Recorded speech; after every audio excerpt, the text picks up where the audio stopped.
कांग्रेस को उससे फुर्सत ही नहीं है, पर उन्होंने अपना घर नहीं देखा कि नगर पालिका में कितनी समस्याएं हैं। पहाड़ों में ठंड तो बड़ी है, पर ये चुनावी सरगर्मियां बहुत सी गर्मी इस अल्मोड़े में पैदा कर दी है। आप ये पर्यावरण मित्रों के जो कार्य हैं उन पे सवाल उठा रहे हैं। लगातार पर्यावरण मित्र हमारे प्रातः उठकर इस ठंड के मौसम में भी अपनी सेवाएं दे रहे हैं। तो नमस्कार, पहला जय हिंद। मैं आप सभी का दोस्त होस्ट दीपक तिवारी। पर 25 सालों से ऐसा कांग्रेस क्या कर रही है कि यहाँ नगर निगम या सबसे पुरानी नगर पालिका कहें जो इस वर्ष नगर निगम हुआ है, उसमें क्या चेंजेस कर रही है कि 25 साल से इन्होंने अपना गढ़ बना के रखा है। वो इस अल्मोड़ा की एक हार्ड लाइन के रूप में जाना जाता है। तो कांटे की टक्कर हम आमने सामने देख रहे हैं, चाहे वो केंद्र से देखें, राज्य में देखें, चाहे वो निकाय चुनाव में। केवल सांस्कृतिक नगरी नहीं, ये एक धार्मिक नगरी भी है। यहाँ पर कुछ लोगों की आस्था धार्मिक रूप से भी जुड़ी हुई। पहाड़ों में ठंड तो बड़ी है, पर ये चुनावी सरगर्मियां बहुत सी गर्मी इस अल्मोड़े में पैदा कर दी है। अगर हम बात करें पिछले कुछ समय में सीटों का बदलना, देखिए पहले महिला सीट आती है, फिर उसके बाद ओबीसी सीट आती है। ये राजनीति के फेर लगातार इस अल्मोड़े में बदलते जा रहे हैं। तो नमस्कार, पहला जय हिंद। मैं आप सभी का दोस्त होस्ट दीपक तिवारी स्वागत करता हूं आप सभी का चर्चा कॉर्नर में। आज इस गर्मी को हम बढ़ाते हुए चलते हैं और जो कांटे की टक्कर हम आमने सामने देख रहे हैं, चाहे वो केंद्र से देखें, राज्य में देखें, चाहे वो निकाय चुनाव में देखें, भाजपा वर्सेस कांग्रेस, ये टक्कर कुछ सुनी सुनी सी लग रही है। चलिए इसमें ही आगे बढ़ते हैं जो इस गर्मी को और ज्यादा बढ़ा रहा है। इस सांस्कृतिक नगरी में, इस राजनीतिक नगरी में बहुत बढ़ चढ़कर हावी हो रहा है। तो आज आपको एक ऐसे प्रत्याशी से मैं मिलाने जा रहा हूं जो कांग्रेस से दावेदारी कर रहे हैं और ये गढ़ के हैं। हम कहें कि भाजपा पिछले 15 सालों से राज कर रही है केंद्र में, पर 25 सालों से नगर निगम में तो कर रही है ना। तो चलिए आप सभी को आपके बीच में लेके आ रहा हूं कांग्रेस प्रत्याशी भैरव गोस्वामी जी का। सर, पहले तो बहुत बहुत स्वागत है आपका हमारे इस चैनल में। बहुत बहुत धन्यवाद दीपक जी। चाहे केंद्र की बात छोड़ दें, हम राज्य की बात देखें, भाजपा हर जगह रूल कर रहा है जी, ठीक है। पर 25 सालों से ऐसा कांग्रेस क्या कर रही है कि यहाँ नगर निगम या सबसे पुरानी नगर पालिका कहें जो इस वर्ष नगर निगम हुआ है, उसमें क्या चेंजेस कर रही है कि 25 साल से इन्होंने अपना गढ़ बना के रखा है इसे। देखिए, गढ़ किसी भी चीज़ का तब बनता है जब जनता जनार्दन का आशीर्वाद होता है। निश्चित रूप से ही मुझे लगता है कि जनता जनार्दन ने अपना पूरा आशीर्वाद, अपना सहयोग राष्ट्रीय कांग्रेस पार्टी को दिया होगा, तभी ये 25 वर्षों से गढ़ बना हुआ है। और निश्चित रूप से कार्य भी किए होंगे तभी जनता चुन रही है। ऐसा तो है नहीं कि कार्य नहीं हुए होंगे, कार्य हुए हैं निश्चित रूप से, और आगे भी कार्य होंगे और जनता जनार्दन का आशीर्वाद हमें मिलेगा और एक बड़ी जीत यहाँ पर को इस नगर निगम में राष्ट्रीय कांग्रेस पार्टी को मिलेगी। भैरवदा, अगर हम बात करते हैं विरोधियों की, आपके विरोधियों ने एक वीडियो बनाई थी कल, मैं जो देख रहा था, उस वीडियो में बोला गया था कि कांग्रेस लगातार बात कर रही है क्वारब क्वारब क्वारब पुल, क्वारब पुल, क्वारब पुल, पहाड़ गिर गया जी। कांग्रेस को उससे फुर्सत ही नहीं है, पर उन्होंने अपना घर नहीं देखा कि नगर पालिका में कितनी समस्या है। तो उसमें आप अपने विरोधियों से क्या कहना चाहेंगे कि क्वारब पुल की ही बात क्यों कर रहे हैं? देखिए, क्वारब पुल जिसको ये कह रहे हैं कि बाहर नहीं है, वो इस अल्मोड़ा की एक हार्ड लाइन के रूप में जाना जाता है।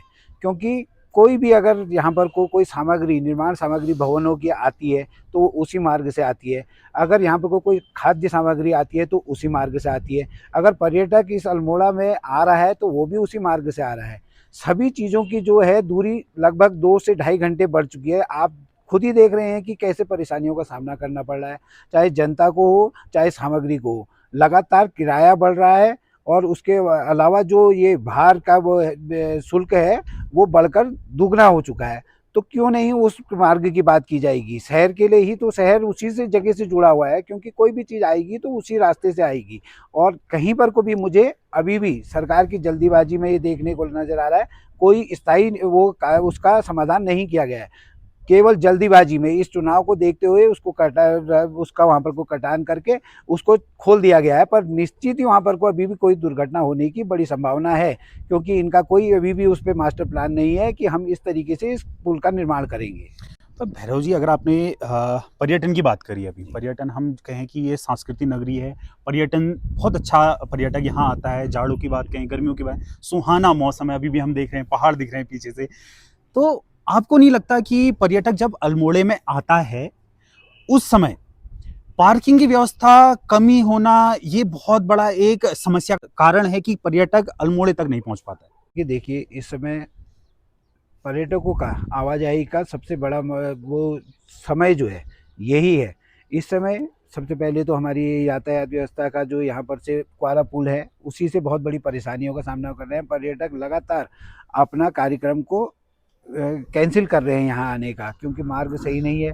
और उसके अलावा पार्किंग और शहर में यातायात व्यवस्थाएं हैं, तो पार्किंग की व्यवस्थाएं लगातार पालिका के द्वारा यहाँ पर को बनाई जा रही हैं। जैसे को देखने में आपको भी आ रहा होगा, स्वागत के पास एक बड़ी पार्किंग बन चुकी है। ये हमारे सह भैरव मंदिर के पास पार्किंग बन चुकी है। ये जीआईसी स्कूल के पास निर्माणाधीन पार्किंग लगभग जल्दी ही समय पूरी हो जाएगी। और उसके पश्चात यहाँ पर कोई यातायात व्यवस्था थोड़ा उचित भी हो जाएंगी, जिससे पर्यटकों की आवाजाही भी होगी। और आगे भविष्य में भी इन पार्किंगों की और जगह चयनित करके यहाँ पर कोई सुगम व्यवस्था बनाई जाएगी। पर पर्यटक सर तब बढ़ता है जब इस अल्मोड़े की ख्याति जो हम देखते हैं एक सांस्कृतिक नगरी के रूप में कि यहाँ की कल्चर की बात करें, यहाँ पहनावे की बात करें, एक तो सबसे पुराना जिला, सबसे पुरानी नगर पालिका और यूं कहें कि नया नया उभरता हुआ नगर निगम। तो इस संस्कृति में जो आज का यूथ देख रहे हैं हम लोग, हमारे जोड़ा, छपेली, न्योली सबको भूलता जा रहा है, धीरे धीरे हमारी संस्कृति को भूलता जा रहा है। तो उसके लिए आप कैसे प्रयासरत रह सकते हैं? कि ये केवल सांस्कृतिक नगरी नहीं, ये एक धार्मिक नगरी भी है। यहाँ पर कुल लोगों की आस्था धार्मिक रूप से भी जुड़ी हुई है और उसके साथ ही सांस्कृतिक रूप से भी, और दोनों की अपनी एक महत्वता है। जैसे कि सांस्कृतिक नगरी है, मैं देख रहा हूँ कि मल्ला महल निर्माणाधीन है, पर सरकार के बहुत ज़्यादा रवैया जो है बहुत ज़्यादा ऐसा नहीं है कि उसका कार्य निर्माण तुरंत करके उसको चालू किया जाए। सांस्कृतिक धरोहर के रूप में अगर इस अल्मोड़ा के लिए हमें कुछ करना है, तो सबसे पहले मल्ला महल में हमें सांस्कृतिक कार्यक्रम, अपनी संस्कृति के बारे में लोगों को जन चेतना करनी पड़ेगी, और सांस्कृतिक परिधानों के बारे में जानकारी देनी पड़ेगी। वहाँ पर को लगातार ऐसे कार्यक्रम होने चाहिए जैसे कि जिससे कि पर्यटक यहाँ पर को आए, सांस्कृतिक कार्यक्रमों के माध्यम से हमारी चीज़ों को समझे, हमारे कल्चर को जाने, तभी वो लोग हमारी संस्कृति के प्रति अपनी रुचि जताएंगे। और हमारे यहाँ पर को स्थानीय लोगों को भी अगर ये सांस्कृतिक परिधान वहाँ पर को मिलते हैं, तो उससे निश्चित रूप से वहाँ पर को कोई छोटा कारोबार करने का एक अवसर भी मिल सकता है। तो तभी जाके हमारी संस्कृति में यहाँ पर को पर्यटकों की आवाजाही बढ़ेगी, तो उससे होटल व्यवसायियों को भी लाभ होगा और स्थानीय व्यापारियों को भी लाभ होगा।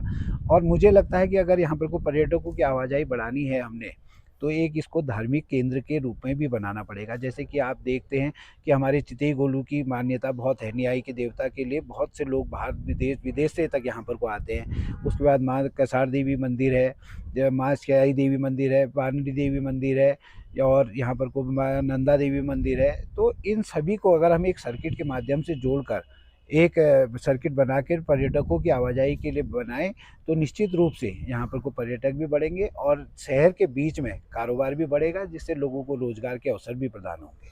अब रोजगार की हम बात कर ली, हमने हमने यहाँ के व्यवस्थाओं की बात करी, पर एक मुद्दा और आ रहा है आप सभी के सामने। मैं वीडियोस बड़े खंगाल रहा हूँ कि विरोधी अपने पर्चे में लिख रहा है, अपनी वीडियोस में आपके सामने प्रस्तुत कर रहा है। अपोनेंट आपके कह रहे हैं कि कूड़े का निस्तारण नहीं कर पाए ये 25 सालों में, कूड़े के ढेरों की वीडियोस आ रही हैं, कूड़ा जहाँ तहाँ फैला हुआ दिख रहा है, आवारा पशु दिख रहे हैं। तो उसके जवाब में आप क्या कहना चाहेंगे? 25 वर्षों में आखिर ये हुआ, आखिर इसकी क्या स्थिति है?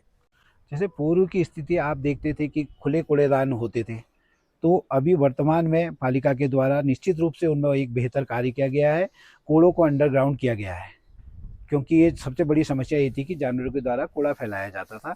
तो उसकी रोक के लिए जो अंडरग्राउंड कूड़ेदान बनाए गए हैं, उसके लिए पालिका प्रशासन काफ़ी सराहनीय कार्य किया है।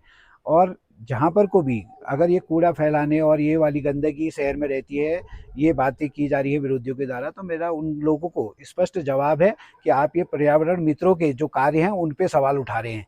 लगातार पर्यावरण मित्र हमारे प्रातः उठकर इस ठंड के मौसम में भी अपनी सेवाएं दे रहे हैं और लोगों के बीच जाके उनका कार्य कर रहे हैं। और जो ये कूड़ा फैलाने वाली बातें हैं, तो पालिका के द्वारा ये व्यवस्था भी बनाई गई है कि डोर टू डोर जाके कूड़ा कलेक्ट किया जा रहा है। तो ऐसा नहीं है कि कहीं पर कोई काम नहीं है, हर क्षेत्र में काम किया जा रहा है और निश्चित ही आगे भी काम करने के अवसर और बढ़ेंगे।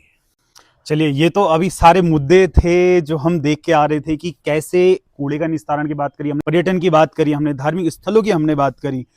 तो अब जब मैं शुरुआत करी थी हमने इस कैंपेन की कि हम चुनाव के ऊपर बात करेंगे, तो एक बच्चा आया मेरे पास, वो भैरवदा कहता है, एक बुजुर्ग आ रहा है, वो भैरवदा कहता है। आखिर ये यूथ और हर जनरेशन में ये प्यार, ये समर्थन आपका कैसे उनसे जुड़ाव ज्यादा बढ़ा? ये सबसे पहले तो अगर किसी चीज़ से आपका जुड़ाव बन रहा है तो आपने उस क्षेत्र में अपनी ईमानदारी से अपनी कार्य किए होंगे और आपकी मानसिकता स्वच्छ रही होगी, किसी के प्रति आपने नकारात्मक सोच नहीं रखी होगी, तब जाके आप लोगों से जुड़ सकते हैं। जैसे कि मैं विभिन्न खेलों से भी जुड़ा हूँ, तो वहाँ पर को लगातार मेरा उन लोगों से टच होता है खेल के माध्यम से। तो वहाँ पर को कहीं पर को भी अगर मुझे उनको मार्गदर्शन करना होता है तो मैं कहता हूँ कि अपने शारीरिक दक्षता के लिए आप निरंतर सोचें, क्योंकि अगर आप अपने शरीर के लिए सोचेंगे तो निश्चित रूप से नशे की तरफ नहीं जाएँगे और किन्हीं गलत साधनों का उपयोग नहीं करेंगे। तो अगर आप अपना फ्यूचर उस खेल को बनाएँ तो निश्चित रूप से आपको सफलता मिलेगी। इसके साथ जैसे कि हमारा एक ब्लड डोनेशन कार्यक्रम भी लगातार चलता रहता है, तो वहाँ पर भी युवाओं से लगातार मेरा संपर्क होता है, क्योंकि कहीं पर भी अगर ब्लड डोनेशन का कार्य किया जाता है तो वो युवाओं से किया जाता है, तो वहाँ से भी युवाओं से मेरा टच रहता है। उसके अलावा ये सांस्कृतिक कार्यक्रम जो हैं हमारे, तो वहाँ पर को भी कार्यक्रम होते हैं, तो उसमें भी निश्चित रूप से युवाओं की आवश्यकता होती है, तो वहाँ पर भी युवा हमारे साथ रहते हैं। तो और यहाँ पर कोई शहर के कोई भी सामाजिक चीज़ें हैं या रात-अदरात कोई भी ज़रूरत पड़ती है किसी को, हॉस्पिटल हो या कहीं पर भी कोई चीज़ें हों, तो निश्चित रूप से हम वहाँ पर को कार्यरत रहते हैं। जैसे कि अभी मैं आपको कोरोना काल की बहुत सी घटनाएँ बताता हूँ, पर मैं चाहता तो नहीं कि ऐसी बातें करूँ कि मेरा व्याख्यान जिससे हो। पर अभी निश्चित रूप से जैसा कि विरोधियों के द्वारा आरोप लगाए जा रहे हैं कि ये कहीं नहीं, कुछ नहीं। कोरोना काल में हमारे द्वारा कम से कम 20 मशीनें ली गई थी ऑक्सीजन कंसंट्रेटर, क्योंकि उस समय सबसे ज़्यादा जो समस्या आ रही थी कि साँस से रिलेटेड चीज़ें हो रही थी। हर कोई कोरोना काल में ये चाह रहा था कि कहीं से उनको मशीनें उपलब्ध होएँ। हमने अपने संगठन या अपने सभी मित्रों के सहयोग के द्वारा वो मशीनें उपलब्ध कराई और लोगों के घरों पे जाके मैं और मेरे साथी उन मशीनों को उनके परिवार को लगा के भी आए, तो जिसका लाभ उन्हें मिला, तो वो लोग भी निश्चित रूप से कहीं पर को मुझ पर अब अपना आशीर्वाद दे रहे हैं। तो इसी कारण सभी लोगों से मेरा संपर्क रहा हुआ है।